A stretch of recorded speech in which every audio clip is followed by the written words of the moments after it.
Your 5-time National Association of Broadcasters Marconi Radio Award nominee for College Radio Station of the Year, 107.7 The Bronx. You're now up to date on the world thanks to the Bronx News Flash, bringing you local, national, and global news. To make sure you stay informed, go to 1077thebronx.com/Bronx News Flash to listen to any reports you miss and any future reports. Now, back to the biggest hits and best variety, only on 1077 The Bronx. 1077 The Bronx, 1077thebronx.com. Home of your 3-time 2026 Intercollegiate Broadcasting System Media Awards Best On-Air Pledge Drive for our first ever Radiothon, Best Giveaway for Wake Up Riders Morning Bagel Run and Jewelry Spree, and Best Station Poster by Jake Goebel for Scream Screen. This is Alex Pinsky with Football Squared. Welcome back, everybody. This is our first show post-spring break. A lot has happened, okay? Even just after the show ended 2 weeks ago, a bit of crazy news came out. We will get over all of that. This is going to be another only football-centered show, unfortunately. There's just too much to cover. I would love to cover soccer. I mean, Liverpool just lost, so obviously that's not ideal. But we'll get back to it. So starting with the news that came out right after my show ended, the Max Crosby trade that sent him from the Raiders to the Ravens for 2 first-round picks was canceled. The Ravens backed out of the trade. The news came out that it was due to a failed medical on Crosby's side, but it got even a little weirder than that when literally the day after this happened, the morning after this happened, the Baltimore Ravens signed Trey Hendrickson to a new deal to be their star edge rusher after they pulled out of the Crosby trade. So it raised a lot of questions because it's like, you can't cancel a trade just because you have another option lined up so that way you can keep your first round picks, because that's what it felt like they were doing. It's just a really weird situation. I don't understand what happened or why it happened, but I don't believe that it's due to a failed medical. It just feels like there's more behind it to that than it being just a failed medical, you know? So Crosby goes back to the Raiders. That team looks really good. I'm not going to lie. They are keeping all of the free agents that they picked up. So all of the great moves, they're keeping Tyler Linderbaum, Nakobe Dean, Quay Walker. So all of those great signings that they just made, they're adding Max Crosby back into that team, and they're going to draft Fernando Mendoza. And they also said that they might pick up a veteran quarterback, so they may be looking to start someone else week 1 and ease Mendoza into the system, which I think is the right decision. That makes the most sense to me. As much as Mendoza is a proven winner, and I've said many times, that college football playoff run really earned my trust. I was kind of skeptical about him. I didn't feel like he was going to translate to the NFL the best, but he proved me wrong, and I give him his credit. But I still think it's better to bench a quarterback that you just drafted so that way he can get adjusted to the league, adjusted to an NFL system. It happened with Jackson Dart. We benched him the first 3 games, and that's all it took for him to come in and start balling out. So if they can get a guy that can just hold down the fort, because realistically, this should be a rebuilding season for the Raiders. You know, they have the first overall pick. They're coming off probably having one of the worst teams I've ever seen. I mean, it kind of just felt like when they played, they weren't trying. But this should be a rebuilding season. But with the roster that they're going to have, it very well could become more than that. So they are in a great spot to overachieve. Do I think that means they're going to make the playoffs? No. 7-10 is overachieving when compared to having the first overall pick the season before. But I still think that the Raiders do have a chance to pull off some shock wins, couple upsets, maybe get up to 7 or 8 wins. I can see that happening. It's the same way I feel about the Titans. I think the Titans have built an amazing team this past offseason. I love the coaching additions. I love the free agency signings. So I don't see why either of those teams couldn't, make a little noise in the AFC, but we'll just have to wait and see until the season starts. The next bit of news, sorry, let me get to it. Oh, yeah, this was kind of funny. The Colts and Daniel Jones agreed to a new contract. It is a 2-year, $88 million deal that can reach $100 million with incentives. That's more than the Giants paid him. Now, look, I understand in the weeks before his injury, he was playing like an MVP candidate, okay? I'm not going to deny that. I was happy for the guy. But giving $44 million a year to a guy coming off of, what was it, like a torn Achilles and a broken bone in his leg? In each leg. It's not like that happened in one leg. Both of his legs could not work at the time of these injuries. So why? I can't see trusting someone coming off of that kind of injury in any position, let alone quarterback, especially for a guy whose strongest asset is his scrambling. He is a lot faster than people give him credit for. As a Giants fan, I will always defend that. He is extremely quick. He's not very agile. He doesn't know how to move in and out of tackles that well. He kind of just falls into them. But he's pretty fast. But coming off of an injury in each leg like that, he might not be anywhere near as mobile. And then he's going to have to become more accurate, which when he was asked that question with the Giants, he sucked and we cut him. So I don't get why he was demanding so much money. I don't know how you can expect to make that much money coming off of injuries like that, but he got it, so the Colts were willing to pay it, and hopefully it works out. I hope it works out. I like Daniel Jones. Everyone saw this coming. The 49ers are set to release wide receiver Brandon Ayuk as soon as today. This was on March 11th, so he is long off that team.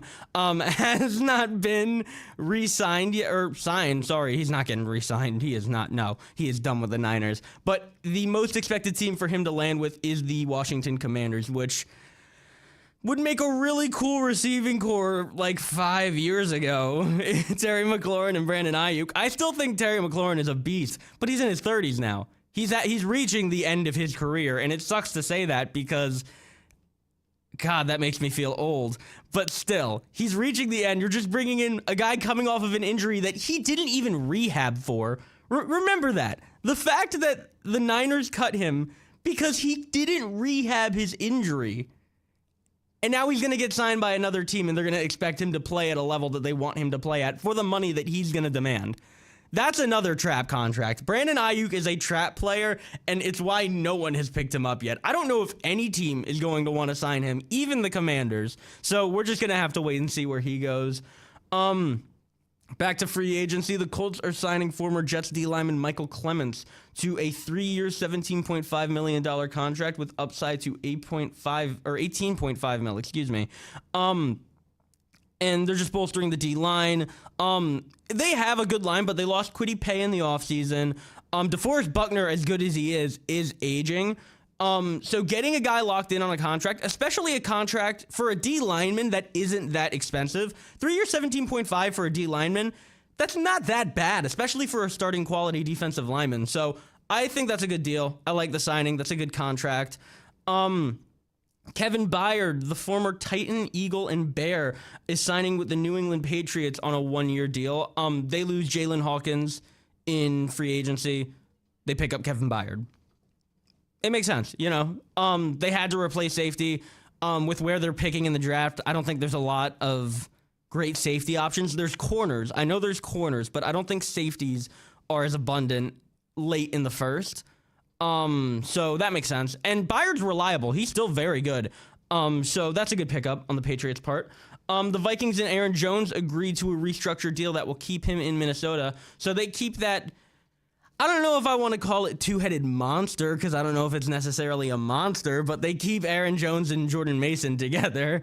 Like when you think two-headed monster, you think like David Montgomery and Jahmyr Gibbs. That's going to be weird not seeing that. The two best ones I could think of aren't going to be together. It's those two and Bijan and Algier. But those are two-headed monsters. I don't know if Aaron Jones and Jordan Mason is a two-headed monster, but they're certainly one of the running back duos of all time. So they keep them together on a rework deal. Free agent tight end Chig Okonkwo is signing with the Commanders on a 3-year deal. I love this signing for no other reason than I love Chig Okonkwo for no reason. Honestly, the true reason, he was good in Madden for me. So I have an affection for him for no reason whatsoever. So good for Chig. We're going to have to play him 2 times a season now. But really, that is a good signing. I think he's a very underrated tight end. I don't think he was as appreciated as he could have been with the Titans because of how bad they've been. But I think he'll get a little more love now that he's playing with a quarterback like Jaden Daniels. Speaking of Jalen Hawkins, the Ravens signed him to a 2-year, $10 million deal, which is a very cheap contract for a safety who was very good last season. I cannot believe they got him for $5 million a year, and pairing him up with Kyle Hamilton makes one hell of a safety duo. That's really good.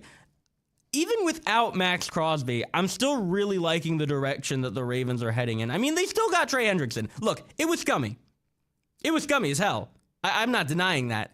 But the fact that they still got Trey Hendrickson, the team still looks really good. I can't deny that. The team still looks great. I still love that coaching staff that they put together. So, again, I keep saying it, but watch out for the Ravens, man. I think that after losing Harbaugh and so many pieces, because they did lose a lot of pieces, I acknowledge that, but I still think that they're going to surprise people. I feel like people are expecting them to not be great because of all that they lost. But I think that coaching staff can work with what they have and get something going in Baltimore. I like that team a lot. The Commanders are signing free agent safety Nick Cross. That is a 2-year deal worth up to $14 million. Another cheap contract. Safeties don't get a lot of money, and I feel like that's very unfair to them. I feel like it's a very underappreciated position because when you think about like the best, let's just say strong safeties in the league, and you think about the guys that are game changers, Nick Manwari, Kyle Hamilton, Caleb Downs looks like he's one of those prospects. That's what makes him such a good prospect. That big, fast, strong safety that can play slot corner or edge rusher or outside linebacker, or you can put him back at safety. Versatile safeties are becoming such a must-need in this league, especially ones that are like 6'3", 230 for no reason and can run a 4.4 like Kyle Hamilton and Nick Manwari. But I feel like safety is a very underappreciated position, and Nick Cross and Jalen Hawkins are no scrubs. They are both very good safeties, so it's very surprising to me that they're not getting more money than that. Former Giant Azeez Ojulari is signing with the Falcons on a 1-year deal. I think that's a good signing, especially considering James Pierce Jr. Got into a lot of trouble. It's good to lock down a solid option at edge rusher when your starter might be going to prison. NFL players, man, gotta love them. But I am obviously a huge fan of the Azeez signing. I've always been a huge Azeez Ojulari sympathist. I always thought he was so good. He was just super injury prone. So I think if he can stay healthy, Falcons fans are gonna learn to appreciate him. I really like that signing. Kind of a sad bit of news, at least for me. The Vikings released Harrison Smith, which I think is insane because Harrison Smith is one of those players that I feel like has just always been in the league and always been on the Vikings. Like, that is a legendary Viking right there. And it just makes me, again, feel super old. The fact that he's now cut, he's gone and might retire. I can't believe that. He is a Hall of Famer in my eyes, and it's just weird to see him get cut. A bit of better Vikings news, though. This is one of my favorite signings of the offseason, and then we have to head to our first set of underwriting announcements. But the Vikings signed Kyler Murray to a 1-year prove-it deal. He's going to compete against 9, and they're both going to go for the starting job. I absolutely love this signing. I think that Kyler Murray has become so underrated. I think people forgot how talented he is, and I think he is about to tear the league apart with Justin Jefferson and Jordan Addison and TJ Hawkinson and that two-headed monster of Jordan Mason and Aaron Jones. I really like the Vikings, especially with KOC as their head coach. I really like the Vikings. They kept Brian Flores, so their defense is at least going to be solid. That NFC North is going to be another just crazy good division. I don't see any team in that league or division regressing, per se. I think they're all going to finish with winning records. Yeah, that division is scary, man. With that being said, we're going to head to our first set of underwriting announcements. Spring is finally here, and so is 107.7 The Bronx Excellent Egg Hunt. Join The Bronx on the Campus Mall on Tuesday, March 31st at 11 a.m. to experience the event we won Best Giveaway for the 2025 IBS Media Awards. There are 10,000 eggs, 20,000 pieces of candy, and a chance to win almost $40,000 in prizes, including our biggest and most iconic prizes, a Royal Caribbean cruise to the Bahamas provided by Josh Harry Travel, and a 1.77 carat diamond pendant from Peroni's Hidden Treasures. For all the deets, including everything to do and eat, go to 1077thebronx.com/egg-hunt. We'll be back with more Football Squared after these underwriting announcements on your 3-time 2026 Intercollegiate Broadcasting Systems Media Award winner, 1077 The Bronx. I may be getting older, but I still like to have my lunch packed with love. Grow up! Loser!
the responsibility has to go more on the defensive coordinator. But picking up Bradley Chubb is a very risky signing, in my opinion. He's very injury prone, and I don't know if he's worth all the money that they paid for him. However, he can still play at an elite level. So I don't necessarily think it was a bad signing per se. I just think that it's one that if it pans out, it looks great. If it doesn't pan out, it's like, what were you thinking, man? You know? So hopefully he plays to the level that everyone knows he can play at, and he doesn't just keep getting injured, especially because the Bills could really use a defensive piece to elevate that side. And honestly, I think if they lock down defense, they become Super Bowl favorites because they've always had the offense. It's struggled at times, but that's why you need to have an at least solid defense so they can pick up the slack when your offense isn't. So I think if they can get a defense that can put the pieces together and start stringing together solid performances, they become a very scary team. I like that Bills team a lot if Bradley Chubb works out. A bit of a smaller signing, the Panthers signed John Mechie to a one-year deal. He's a guy that I still think has a lot of potential. I like him a lot. I thought coming out of college he was a great prospect. Obviously was unfortunately diagnosed with cancer right after he was drafted and couldn't play his first career year, which really tends to mess with trajectories. Excuse me, English, right? But I like it. I think that he's a piece that can pan out, and they got him for a very cheap price. It's a receiver core that was already very strong with Tetairoa McMillan. Jalen Coker started to break out, and they do still have Xavier Legette. But adding John Mechie, a player that has high upside for very low risk, is a good move in my mind. The Chicago Bears signed offensive tackle Jedrick Wills to a one-year deal. And it feels like they're doing the same thing they did last offseason because they lost so many pieces this year. I mean, they lost Drew Dahlman, their center. They're still losing players to free agency. Jaquan Brisker left. So now they're reprioritizing the same stuff they did last season. They got, I think that's their second or third offensive lineman. Granted, I like the signing. I think Jedrick Wills is a little underrated. But it's a piece to add to that line that will, again, continue to help protect Caleb Williams. And that should be their priority because Caleb is their franchise quarterback. I think he 100% proved that this season. He was incredible. He made plays that I've never seen any other quarterback make, which is why they took him with the first overall pick. So they need to build that offense around him, and they're doing a great job of reloading after losing a lot of players that were important to their run last year. Another NFC North signing, the Packers signed former Vikings D lineman Javon Hargrave to a 2-year, $23 million deal. Yeah, solid pickup. I mean, Hargrave is an aging veteran. He's a good depth piece. He's a solid starter if you need him to go there. It's just a safe signing. Bolsters their D-line, especially after they've lost a lot of defensive pieces, so they're going to have to rely on their front seven to get pressure, so that way they can disrupt the quarterback. And, yeah, just a solid pickup on the Packers' part. The New York Giants have brought back Evan Neal. I actually kind of like it. I'm not going to lie. As bad as Evan Neal is, and as much as I hated the fact that we spent the 7th overall pick on him, John Harbaugh thinks that he can get something out of that. Look, he was the 7th overall pick for a reason. There is a reason why people get drafted as high as they do, and maybe that potential is still in there somewhere. If anyone's going to get it out of him, I trust John Harbaugh. So if he can make it work and we have a new starting guard or tackle or wherever they're going to play him, perfect. Perfect. We have a piece for really cheap, too. I'm pretty sure that none of his money is guaranteed. So there is a world where Evan Neal signs a contract and makes no money off of it, I think. That's just hilarious to me. Up next, the Cowboys traded defensive tackle Osa Odigizua to the 49ers. There's also rumors that the Niners are going to pick up Joey Bosa and pair him with his brother Nick. So they're building kind of an unk defensive line, one that would have been really good, again, like 5 years ago. But it's still solid. You know, they're all still good. It's not like they're bad at football. They're just not as good as they used to be. But it's still a solid D-line. And they really need all the help they can get because they just lost Robert Saleh, and no one knows how that defense is going to be this year. You got a bunch of players coming off injury. You have your two best players, Nick Bosa and Fred Warner, coming off injury. So yeah, we're just gonna have to wait and see if they're actually any good or not. Another smaller signing, but a signing nonetheless. The Commanders agreed to terms with former Chiefs D lineman Charles Omenihu on a 1-year, $4 million deal with a maximum upside of $7 million. Max Crosby officially himself confirmed that he will be staying on the Raiders in 2026, which, like I said, man, that team's going to be very sneaky good. I like the Raiders a lot, and I like the Clint Kubiak hiring. The Eagles and Pro Bowl offensive guard Landon Dickerson agreed to a revised 2-year contract at around $36 million. He's also no longer under contract with the team in 2028. So it frees up more money and gives them an earlier out if they need it. It's smart from a financial position, but seeing something like that being done, I think should kind of scare Eagles fans because that means they're getting closer and closer to having to reload a lot of this team, because the main appeal of the Eagles was that so many of their great players have been drafted in the last 3 or 4 years. So they haven't had to pay a ton of money to keep these superstars on their team. But sooner than later, they're going to have to start paying for them, and they're not going to be able to pay the guys that they have either. They're really going to have to start consolidating money, and that team is going to get broken apart. This may be their last season to have a chance at going all the way with the core that they have. So I'm surprised the Eagles haven't done more in free agency, because you think a team that was in that position would be going all in, and they have not been all in. Their biggest signing was Reek Woolen. And other than that, it's just been a couple scrubby secondary players. And they've been getting rid of their scrubby secondary players. So I don't know what the Eagles' plan is heading into this season, but it's very confusing, which might as well be their motto at this point. The Cincinnati Bengals are signing Pro Bowl defensive lineman Jonathan Allen to a 2-year deal worth $28 million. It's kind of the same thing as the Hargrave signing. I mean, Jonathan Allen is better than Javon Hargrave, but it's a good veteran piece for a defense that is god-awful, and they pick up someone who can be both a leader in the locker room and a leader on the field, someone that can put up numbers, which is what the Bengals need more than anything. Oh, another big Eagle signing. They re-signed punter Braden Mann to a 4-year, $14 million deal. Yay! I don't know what the Eagles' plan is, but they've signed 3 corners and a punter. Good job, guys. No, but really, the punter is special teams in general is a very underappreciated position. It is so good having a punter that you can trust to coffin corner someone, or a kicker that you can trust to be automatic from less than 50, maybe even less than 55. That's why I've said this before, I'll say it again. I think Brandon Aubrey would be worth a first-round pick. I would trade a first-round pick for Brandon Aubrey, because that is an automatic kicker from 60 or less. There are very few people in NFL history that are like that, and that is a guaranteed 3 points on almost every drive, as long as your team can be half competent. Because when you think about it now, most teams start with the ball anywhere between the 25 to the 35. And if Brandon Aubrey is nailing 60-yard field goals, you only got to go 20 yards and you're in field goal range. Having a kicker like that, it opens up your offense so much more, because you know that you can hit these field goals. There's not as much risk involved with going for it on that third down. You don't have to worry about risking it and going for, or third down and long, excuse me. You don't have to risk it and go for it on fourth down, because you know that you can take the 3 points and it will be made. Brandon Aubrey is virtually automatic. So in all realistic terms, that's a good signing. That's a good re-signing. They keep their punter, who has been very solid, on a solid deal. It's a good signing. They lock down their punter for 4 years. Free agent running back Rachaad White is signing with the Commanders on a 1-year deal. They are just building a core of mediocre running backs.